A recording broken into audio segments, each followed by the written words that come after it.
عزیز طلباء، امید ہے کہ آپ سب خیریت سے ہوں گے۔ تمام سلائڈز کا بخوبی مطالعہ کر رہے ہوں گے اور نوٹس بنا رہے ہوں گے۔ باب نمبر 2، زر، منی، لیسن نمبر ہے 19۔ لیسن نمبر 19 شروع کرنے سے پہلے ہم تھوڑا سا پچھلے لیکچرز کی طرف دیکھ لیتے ہیں کہ پچھلے لیکچرز میں ہم نے کیا پڑھا تھا۔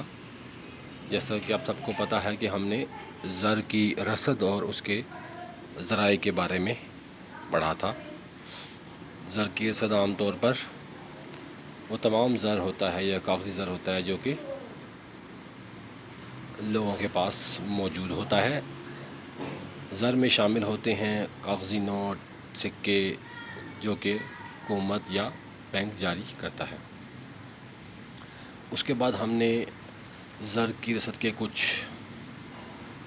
ذرائع دیکھے تھے، جس میں انفرادی بچتیں، کاروباری بچتیں، سرکاری بچتیں، بینک کریڈٹ، انشورنس کمپنیاں، اسٹاک مارکیٹس، یہ تمام اس کے ذرائع تھے۔ آج ہم دیکھیں گے کہ زر کی طلب سے کیا مراد ہے اور زر کی طلب کے محرکات کون سے ہیں، یعنی زر کی طلب کن چیزوں کے لیے کی جاتی ہے۔ زر کی طلب سے مراد یہ ہے کہ لوگ کتنی رقم نقدی کی شکل میں اپنے پاس رکھنا چاہتے ہیں۔ لوگوں کی نقد رقم رکھنے کی خواہش جتنی زیادہ ہوگی اتنی ہی زر کی طلب بھی زیادہ ہوگی، اور اگر لوگوں کی نقد رقم رکھنے کی خواہش کم ہوگی تو زر کی طلب بھی کم ہو جائے گی۔ اس کے بعد ہم دیکھیں گے کہ زر کی طلب کے محرکات کیا ہیں۔ ڈیمانڈ فار منی کن محرکات موٹیوز پر ڈیپینڈ کرتی ہے۔ اس میں ہمارے پاس جیسا کہ آپ کے سامنے چارٹ ہے، دیکھ سکتے ہیں آپ، گھریلو مقاصد کے لیے، کاروباری ضروریات کے لیے، محرک پیش بندی اور محرک تخمین بازی یا سٹہ بازی کے لیے۔ سب سے پہلے گھریلو مقاصد کے لیے لوگ اپنی ضروریات زندگی کو پورا کرنے کے لیے انہیں زر کی ضرورت ہوتی ہے، اور اس کے لیے وہ زر نقد کو اپنے پاس رکھتے ہیں یا اس کو محفوظ کرتے ہیں۔ ہر شخص کو یہ ضرورت ہوتی ہے کہ وہ اپنی آمدنی میں سے اپنے روزانہ کے جو اخراجات ہیں ان کو پورا کر سکے، جس میں ان کی اشیاء خورد و نوش ہے، لباس ہے، رہائش ہے یا دیگر اخراجات ہیں جن کو وہ اس سے پورا کرے۔ اس مقصد کے لیے، ان مقاصد کو پورا کرنے کے لیے اسے نقد رقم کی ضرورت ہوتی ہے۔ عام طور پر یہ بات دیکھی گئی ہے کہ جن لوگوں کی آمدنیاں زیادہ ہوتی ہیں ان کا خرچ بھی زیادہ ہوتا ہے، اس لیے ان کے لیے زر کی طلب زیادہ ہوتی ہے، اور جن لوگوں کی آمدنیاں کم ہوتی ہیں ان کے اخراجات بھی کم ہوتے ہیں اور ان کی زر کی طلب بھی کم ہوتی ہے۔ اس کے بعد دوسرے نمبر پر ہم دیکھیں گے کاروباری ضروریات کے لیے بھی زر نقد کی ضرورت ہوتی ہے۔ عام طور پر جو لوگ بھی کاروبار سے وابستہ ہوتے ہیں، کاروباری حضرات ہوتے ہیں، انہیں بھی مختلف امور کو پورا کرنے کے لیے زر نقد کی ضرورت پیش ہوتی ہے۔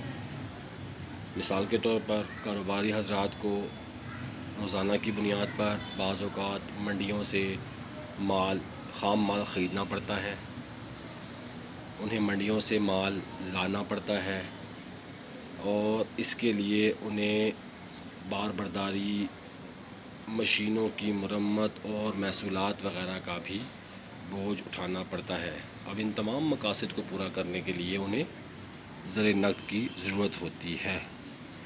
اسی طرح اگر بعض اوقات کاروبار میں نقصان ہو جاتا ہے، مندہ ہو جاتا ہے، تو اشیاء کی فروخت کم ہو جاتی ہے۔ جب اشیاء کی فروخت کم ہو جاتی ہے تو اس صورت میں بھی منڈی میں ادائیگی کرنے کے لیے انہیں روپے کی ضرورت ہوتی ہے۔ لہٰذا جتنا کاروبار وسیع ہوگا اسی قدر نقد رقم کی ضرورت زیادہ ہوگی، تاکہ روپے کی گردش کو بڑھا کر زیادہ کاروبار کو بڑھایا جا سکے۔ غرض کے کاروبار میں ہر وقت اپنے پاس نقدی کو رکھنا چاہتے ہیں۔ اس کے بعد نمبر 3 پہ ہمارے پاس ہے محرک پیش بندی، اس کو ہم کہتے ہیں پریکاشنری موٹیو۔ کیونکہ کسی بھی شخص کے حالات اچھے بھی ہوتے ہیں اور بعض اوقات حالات برے بھی ہو جاتے ہیں، تو برے حالات کا مقابلہ کرنے کے لیے بھی زر نقد کی ہی ضرورت ہوتی ہے، جو کہ ہمارے پاس موجود ہونا چاہیے۔ مثال کے طور پر لوگ اپنے آنے والے وقت میں بچوں کی شادی بیاہ کے لیے پیسہ درکار ہوتا ہے، لوگوں کو اپنے بچوں کے آنے والے وقت کے لیے تعلیم کے لیے، یا کسی بھی خاندان کے فرد کی بیماری یا حادثے کی صورت میں روپے کی ضرورت ہوتی ہے، جس کے لیے وہ روپوں کو اپنے پاس رکھنا چاہتے ہیں۔ اسی طرح کاروباری لوگ بھی ناگہانی حالات کے لیے کچھ نہ کچھ رقم اپنے پاس رکھتے ہیں، چونکہ کاروبار میں ہمیشہ خطرات ہوتے ہیں اور ان خطروں کے پیش نظر بھی نقد رقم رکھنے کی ضرورت ہوتی ہے۔ اگر ایک آدمی محتاط طبیعت کا ہے تو وہ اپنے برے وقت کے لیے کافی روپیہ اپنے پاس رکھے گا اور اس کو خرچ نہیں کرے گا اور نقد رقم کو اپنے پاس بچا کر رکھے گا۔ عزیز طلبہ، یہاں یہ بات بتانا بھی ضروری ہوگی آپ سب کو کہ زر کی طلب کے یہ پہلے 3 محرکات، جس میں گھریلو مقاصد کے لیے، کاروباری ضروریات کے لیے اور محرک پیش بندی، ان تینوں کا انحصار آمدنیوں پر ہوتا ہے۔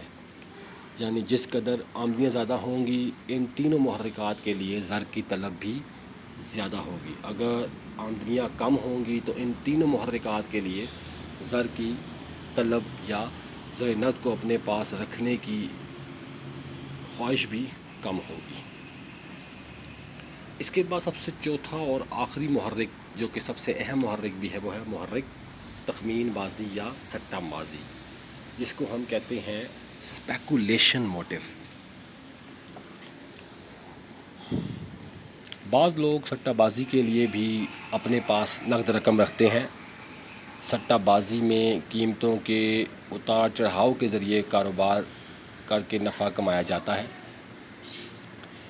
کوئی بھی سٹہ باز جب بھی بازار میں سٹہ بازی کرتا ہے تو وہ قیمتوں کو سامنے رکھتا ہے۔